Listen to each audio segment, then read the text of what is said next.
Olá, alunos e alunos, bem-vindos a mais uma aula de História. Eu sou a professora Isabelle e na aula de hoje nós vamos estudar um pouco sobre os pressupostos éticos do luteranismo, calvinismo e anglicanismo. Vamos lá? Antes de tudo, vamos entender o que foi a Reforma Protestante. Como parte de uma série de mudanças na mentalidade europeia durante a Idade Moderna, de 1453 a 1789, a Reforma Protestante mudou a forma de perceber a Igreja, que até então, leia-se, era a Igreja Católica. A relação entre o sagrado, a Santa Igreja e o Estado passou por uma série de questionamentos nesse momento. Martinho Lutero, no ano de 1517, na Alemanha, um monge, então, católico, contestou alguns pontos da doutrina católica, em um manifesto conhecido como as 95 Teses, no qual, dentre várias objeções ao catolicismo, enfatiza especialmente o pagamento de indulgências, que é uma remuneração paga à igreja, pelos feitos, pelos fiéis em função do perdão dos seus pecados. Seria ali, no final da Idade Média, aqueles artefatos que eram vendidos. O pedacinho da cruz de Cristo, um pedacinho de tecido ali que seria o Santo Sudário, uma aguinha benta, comprar um pedacinho de terreno no céu. Isso seriam as indulgências. Dentre as crenças luteranas, a principal é a salvação pela fé. Os luteranos acreditam que a salvação é alcançada mediante, pelas atitudes das pessoas, somada à paixão de Cristo lá no monte, a sua morte e a expiação dos pecados dos homens.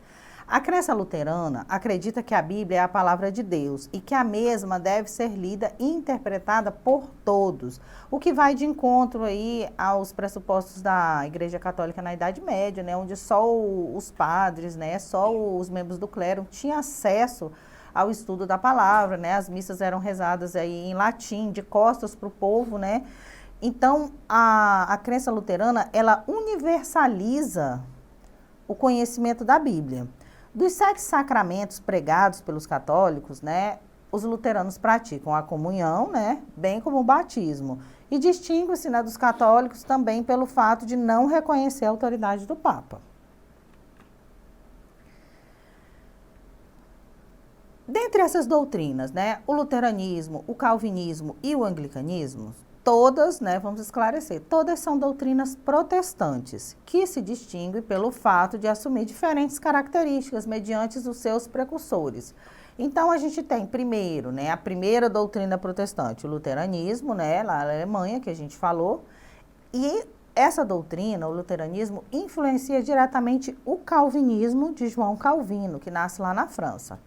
Ao contrário dos luteranos, os calvinistas acreditam na doutrina da predestinação, o que significa que o caminho de cada pessoa já está traçado por Deus, cujo chamado não pode ser negado, decorrendo daí a ideia do destino espiritual. Na sequência, o anglicanismo tem, por sua vez, origem na Inglaterra a partir da negação do pedido de divórcio que o rei Henrique VIII teria feito ao Papa Clemente VII. Assim, o rei dividiu a igreja da Inglaterra, dando origem à igreja anglicana. Só retomando aí a passagem da fundação do anglicanismo, o rei Henrique VIII já era casado e queria se divorciar para se casar com a Ana Bolena. E aí o Papa, claro, que negou, o casamento era um sacramento indestituível, irreversível. E aí o rei Henrique VIII prefere romper com a Igreja Católica, fundando uma igreja no qual o soberano é o chefe da igreja, como é assim até hoje. Então vamos entender um pouco desses pressupostos de cada religião. Primeiro, o que são as 95 teses de Lutero? Elas foram publicadas na paróquia de Wittenberg, na Alemanha, em 1517, e contestavam a venda das indulgências. O conteúdo dos argumentos das 95 teses tinha como alvo, principalmente o tema das indulgências. Esse perdão concedido pela autoridade eclesial, para que fossem absorvidos os pecados, praticados de forma iníqua, por parte do clero, Era uma forma abusiva, corrompida, uma faceta muito corrompida da Igreja Católica, e esse era o principal alvo da crítica do Lutero. O calvinismo, né, que é uma doutrina teológica também surgida a partir da Reforma Protestante, né, ele vai surgindo a partir das interpretações feitas pelo João Calvino, ali de 1509 a 1564, que era um estudioso convertido ao protestantismo, lá em 1533. O Calvino, ele se converte aí às ideias de Lutero, né? Então ele passa a ser protestante. No entanto, né, ele só recebe esse nome a partir da sua morte, né? Ele vai estudando e começa a divergir, né, separar, né, a fé calvinista da fé luterana, né, e vai se dissipando aí. Para os calvinistas, aquele que estava predestinado à salvação tinha, né, o sucesso pessoal. Ele era bem sucedido profissionalmente, a família era bem estruturada, ele tinha boa saúde, e essas pessoas prósperas, né, tinham a sua salvação garantida. E aquelas que não tinham prosperidade não haviam sido escolhidos por Deus para a salvação. Vamos lembrar aí que o calvinismo, né, tem uma relação direta com a burguesia, né? A gente tem a questão tanto da ética protestante, né, quanto a questão do trabalho, né, a valorização do trabalho.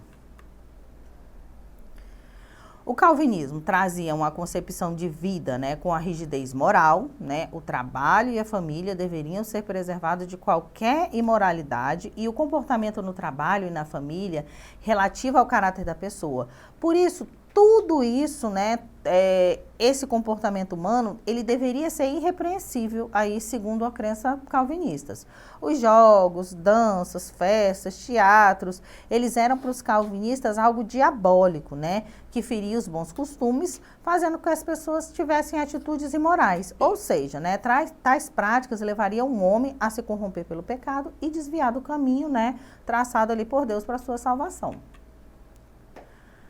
Já o anglicanismo, né, que é a outra doutrina protestante que a gente vai analisar hoje, né, que é uma vertente do cristianismo propulsionada aí pelo rei Henrique VIII, como eu falei, né, que surge aí na Inglaterra em 1534. O rei, né, obriga, através do ato de supremacia, que fosse criada a igreja anglicana, com a qual sobrepunha o poder do Estado sobre o poder da igreja. Então, elas estavam unidas ali, né. Além de deixar de estar sob a autoridade do Papa, garantindo assim a ampliação do poder da monarquia, o Estado ele expropriava inúmeras terras pertencentes à igreja, né? Ele confiscou ali na Inglaterra terras que pertenciam à igreja católica, né? Como ele era o chefe da igreja anglicana, acabaram passando para o Estado. E nesse momento, a igreja na Inglaterra deixa de ser católica romana e passa, né, a ser católica reformada, né? Como eles se consideram, né? Vamos observar as características principais e a visão de mundo. O protestantismo, ele é definido por algumas características, dentre elas, a doutrina está fundamentada na ideia de que a salvação vem somente pela fé, né, que é uma ideia luterana, não aceita nenhum pretexto que implique na mediação da igreja. Os protestantes somente aceitam a autoridade da palavra de Deus, que está nas Sagradas Escrituras, ou seja, na Bíblia, né?